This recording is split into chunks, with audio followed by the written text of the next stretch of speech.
L'impudicité. 4 points essentiels. Tout d'abord, qu'est-ce que l'impudicité selon la Bible?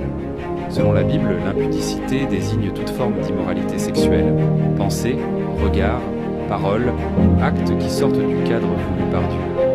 Elle ne concerne pas seulement l'acte physique, mais aussi l'état du cœur. Dieu appelle son peuple à la pureté car le corps a une valeur spirituelle.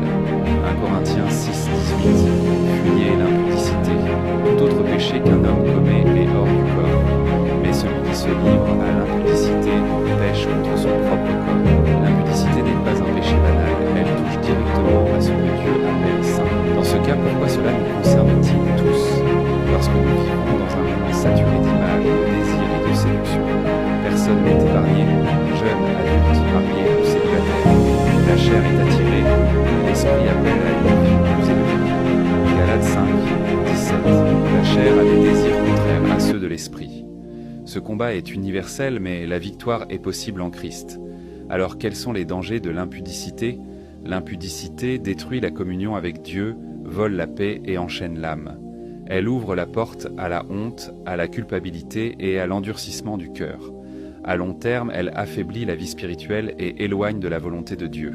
Proverbe 6, 32. Celui qui commet l'adultère manque de sens, celui qui veut se perdre agit de la sorte.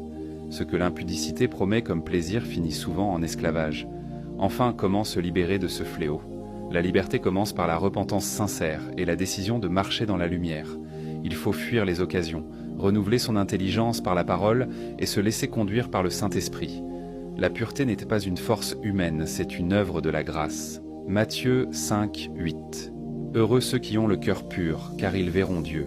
Dieu ne condamne pas celui qui lutte, mais il libère celui qui se tourne vers lui.